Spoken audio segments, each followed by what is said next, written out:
me now. Thank you so much for being with us and Happy making time. I know you're a busy man. So honored to be here, Amon. It's a pleasure to have you. So, why did you personally decide to come to South Africa? Well, I mean, South Africa, I think, is a jewel of the African continent. But obviously, the elephant that's in the room, the biggest question is there white genocide happening in South Africa? Of course, thanks to the Concordia Forum and Dr. Ahmed and Dr. Joseph for inviting me to come for an interfaith dialogue, as I was able to meet with Muslim leaders, Jewish leaders, Christian leaders, and here on your beautiful continent. And again, with the ideal to have inner peace amongst each other as people of faith. But obviously, to see firsthand, again, is there a white genocide happening in South Africa? Are white farmers being targeted simply for the color of their skin? Is their land being stripped away from them, and are their rights being challenged? So the obvious question is, well, what did you find? Well, again, you can't speak to farmer apartheid leaders who are white Afrikaner farmers or representatives of farmers, and they themselves are saying that they were shocked that this was a narrative that was being formulated in the United States of America. They was absolutely thrown off that, of course, there is no white genocide taking place in South Africa. Of course, white farmers are not being targeted and their land is not being stripped away. And so this was coming from their own narrative and from their own point of view. So, as a man who has Trump's ear, and you can update us if that situation has changed in any way, He's still the greatest president in the entire United States of America, and I believe the entire world. All right, we'll circle back to that, to that view that you hold of him. But we also have, from a South African perspective, and you see this, nationally expressed frustration that this is a narrative, a dogma that he holds on to, even in the face of evidence. You found something that's different to the narrative that he is holding on to. How do you take this message back, and what prospects do you think there are of changing his mind? Well, listen, the president is the most powerful man in the world, and he has his own opinion. Nobody can make him believe what he wants to believe. But for me, this is about what's right. Right is right, wrong is wrong. That's the message that I took from Ukraine when I visited there. That was the message that I'm going to take back to the United States of America. And the president, again, the president desires peace. The conversation between President Ramaphosa and President Trump was a conversation I think needed to happen because of that Oval Office meeting. Whether one believe it is right or wrong, the president brought up some points that I think has now brought it to the forefront of South African politics. For instance, there is no white genocide, but there is a high crime rate that has taken place. Just yesterday, again, receiving information from white farmer apartheid leaders who also represent white farmers are giving me the actual stats. 5,200 murders just in the last quarter of 2025. And out of the 5,200+ murders that has taken place, 12 of them were related to farmers. And out of the 12, only 3 of them were white. And so clearly there is not a white genocide or a targeted attack on white farmers. But however, there is a crime problem. And because of the conversation that President Trump had and some of the points that he brought up, it is bringing to the forefront a crime problem that must be addressed in South Africa. And so that's a good thing. Pastor Burns, when are you planning to talk to U.S. President Donald Trump and share with him what you've shared with us now based on these conversations? And it would be lovely for you to name some of the people, again, I think you named them initially, of who you've been talking to that have really changed your mind, essentially, or given you a more clear and honest picture of what's happening in South Africa. Well, again, I'm always in constant communication with the White House. I don't represent the United States government officially, but I have the awesome a blessing to be a friend of President Donald Trump before he even announced that he was running for president. And my loyalty to him and the United States of America is unshakable. He represents exactly what America needs right now. And my goal is that the 31% tariff that the president has recently put was about to go into effect on South African goods be changed. My prayer is that the human rights concerns that the president has, because of some of your white South Africans who did leave South Africa and did come to America, what their false claims. I'm hoping that you all are communicating with those people and asking them why in the world did they do what they did, when in reality there isn't white genocide that is happening in South Africa. And the song "Kill the Boer," I mean, it is a song that has a historical evidence. It has historical place. Me being a black man, proud black man from the United States of America, understand the significance of the struggle and why that song played an important part. But it is a song that does not have place today, because it creates more and more division more than unity. And that's what the president wants. You want to make sure that if an American investor comes to South Africa, and that's the goal, to have more and more investors to come to your beautiful nation, that their investments are not being taken advantage of. There's 601 United States American companies that are here investing in South Africa. And so that's the message that the president wants to get across, and that's the message that that we want to portray. I want to go back to the "Kill the Boer" statement, yes. and we've seen the leader of the EFF, whose leader Julius Malema has doubled down on his right to utter those words. As a man of the cloth, so to speak, as a Bible man, what yes. would you say to him directly around that decision to continue to going on with that message? Well, I don't know what his faith is, but if he was a Christian or just a person of faith in general, that's one of the things that the Concordia Forum has done so well, is bringing people of faith, regardless of where your background is. There's one common ground that all people of faith have, whether you're Muslim, whether you're Christian, whether you're Jew, is peace and the respect for our fellow man. Jesus said this: the greatest commandment is to love your God love your God with all your heart and all your mind. And then he said the second greatest of this is to love your neighbor as you love yourself. My message to Mr. Julius would be this: if eating meat in front of your fellow man offends them, then you don't eat meat. That song is offending a lot of people. It is creating a sense of fear. It is creating a sense of division.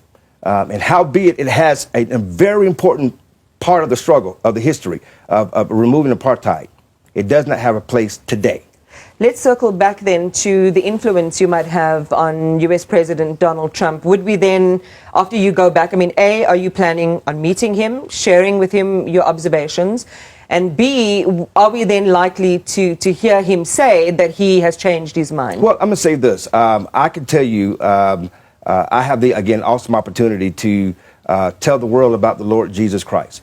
But also I have the opportunity to tell the world that we do have in the United States of America the greatest president in our lifetime. I'm already in conversation with the White House. They're actually looking forward to seeing this interview. And they're asking for these clips. The president is asking for to see what is being said. And I, again, don't represent the United States of America government officially, but I can tell you people do listen to what I have to say. And that I am happy to report back to the world that, thank God, there is no white genocide that is happening here in South Africa. And again, the more serious matters is that there's illegal, there are criminal elements that are targeting farmers. Majority black farmers are being killed.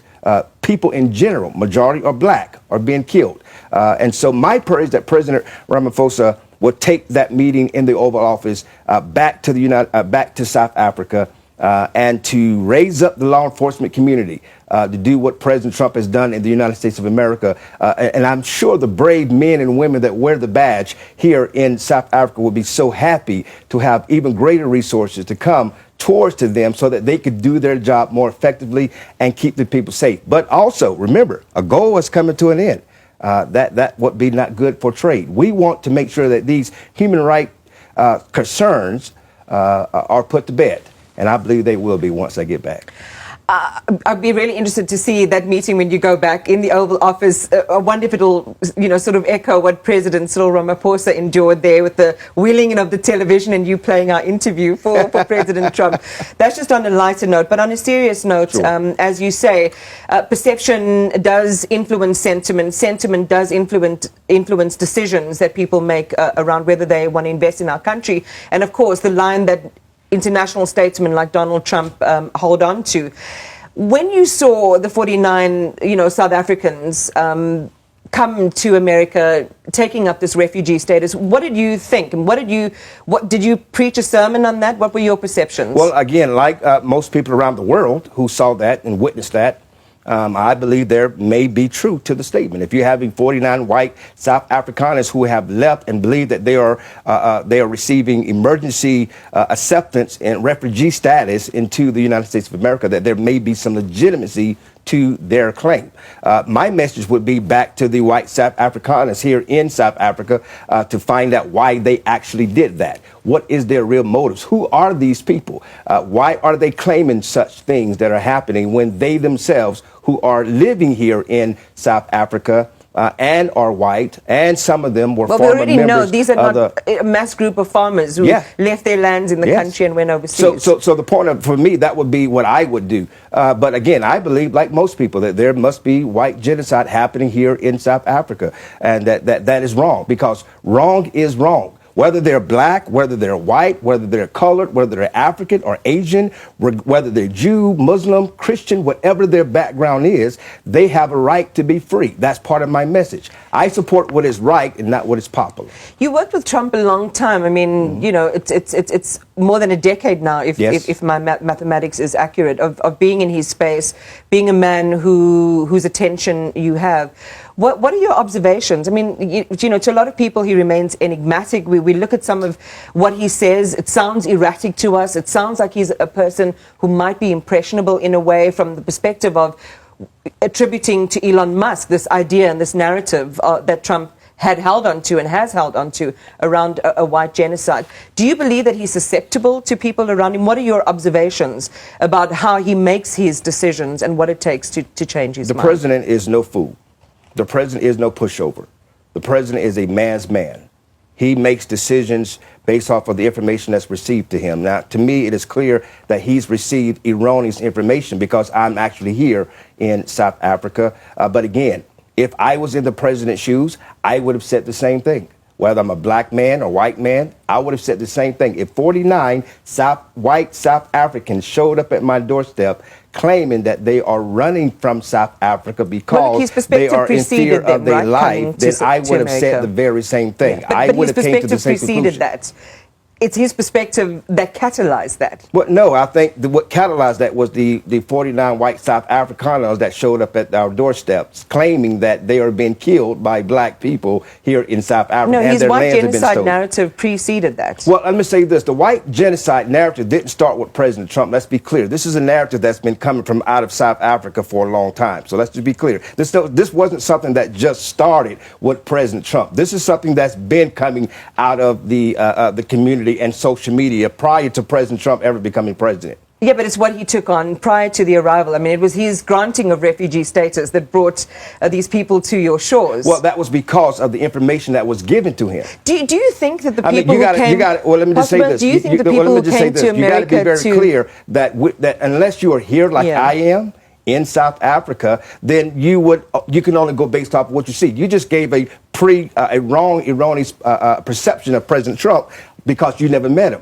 You've never been in the room with them. You only have seen what he's done on television, some short clips. Now, what we saw was Julius Malema on television saying, "We will take their lands." This is what we saw. Before he speak, we saw him saying, "We will take," this is what South Africans do. We take people's land. It is our right. It is our land. He is screaming this from a microphone. And the only thing, and we see thousands of black South Africans shouting, "Yes, take their lands. This is what we do." And then you hear the song, "Kill the Boer." The Boer represents the white South Afrikaner, more properly the white South Afrikaner farmer. And so when you're hearing these messages, I would have done the same thing. I would have granted those 49 white South Africans a refugee status in the United States of America too. Clearly, I believe that someone manipulated information. Clearly, it was a lie because this is no white genocide that's happening in South Africa. Again, we're having a collegiate conversation. Yeah. It's not a...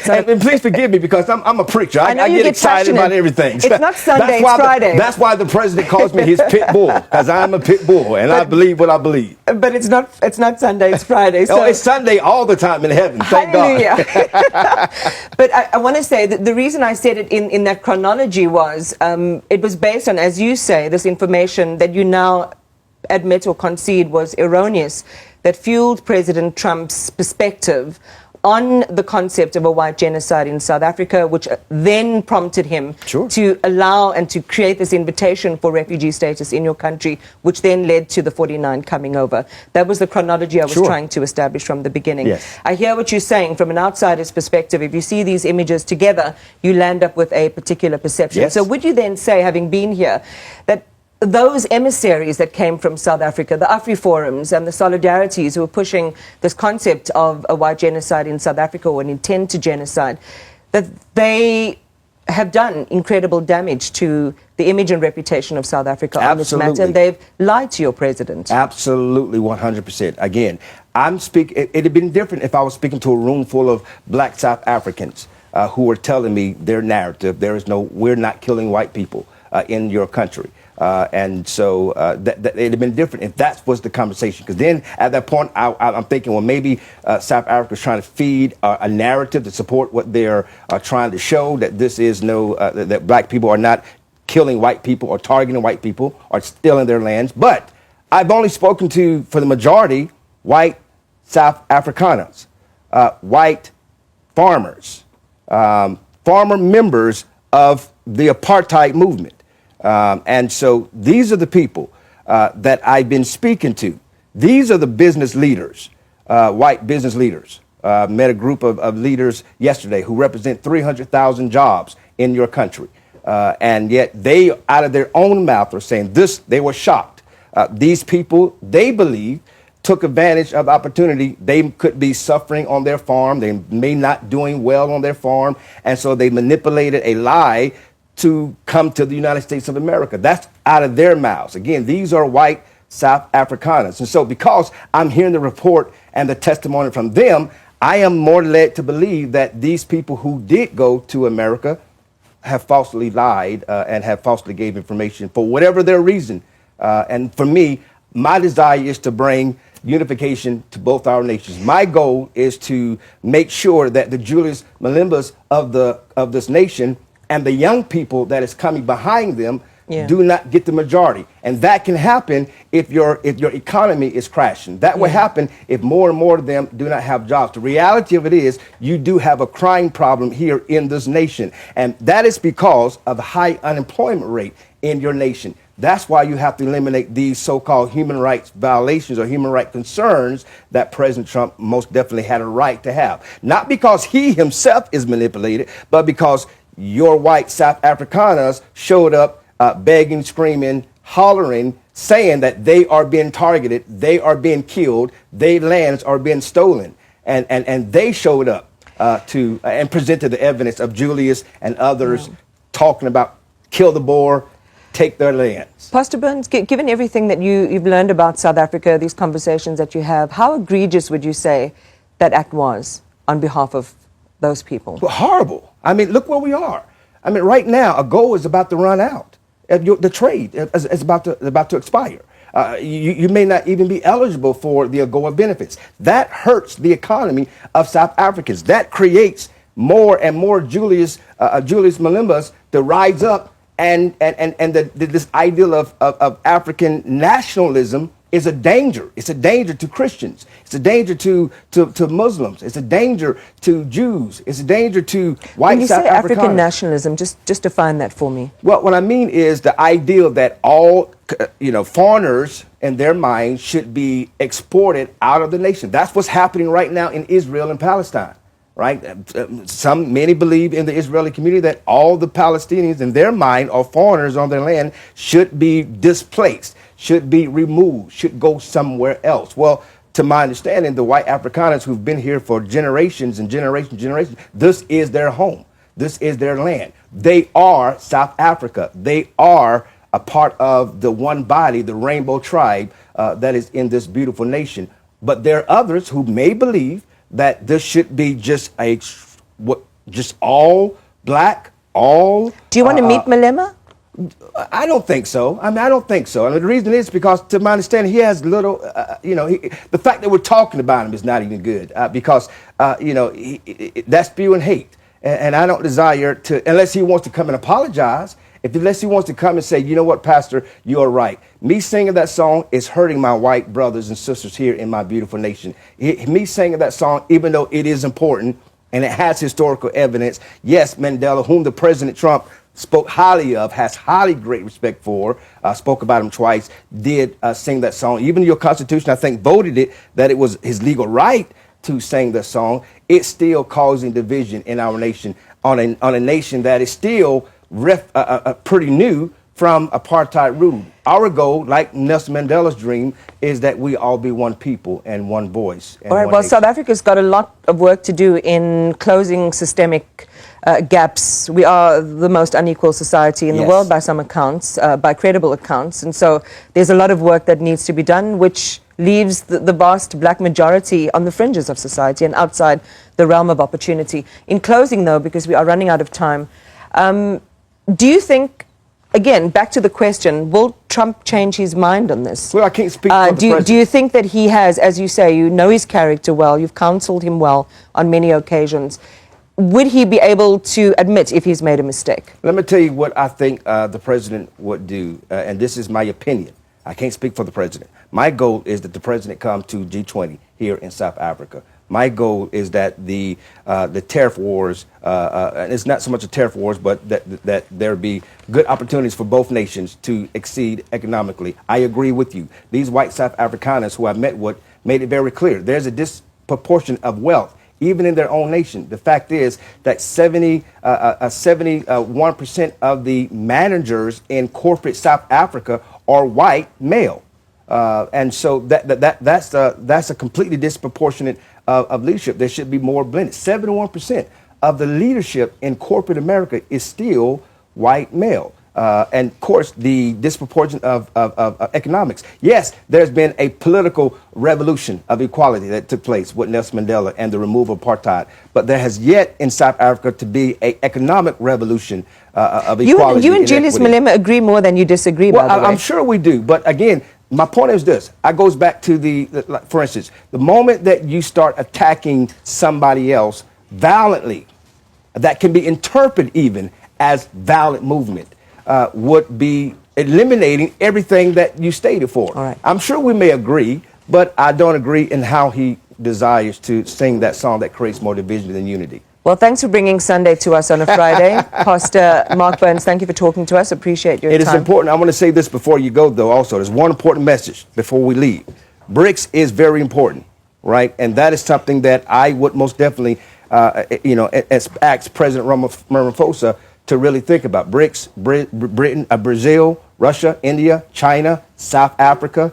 This notion of creating a currency that devaluates the American dollar is not good. It's not good with that ideal or that political stance. So hopefully, President will think about pulling South Africa from BRICS. If it's about trading with those nations, that's great. If it's about devaluating the American dollar, that is no good. Oh, now you've left us on a little bit of a cliffhanger. I would have loved to have come back and had a conversation on that, which is complex in and of itself. But thanks for stopping by. I appreciate your time, Pastor Mark Burns.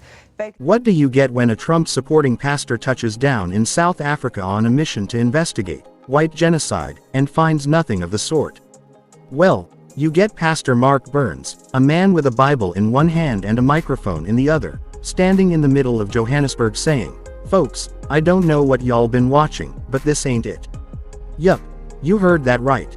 Pastor Mark Burns, close ally of former U.S. President Donald Trump, arrived in South Africa on a so-called fact-finding mission. Not as a representative of the U.S. government, let's be clear on that, but more like a solo spiritual investigator with a camera crew and a mission to separate fact from Fox News fiction.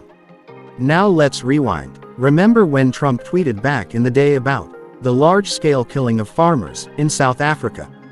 The white genocide narrative suddenly exploded on certain corners of the internet. Conspiracy theorists went into overdrive, and suddenly, a lot of Americans were acting like Boers were hiding in bunkers. But here's the plot twist. Actual data never supported that claim.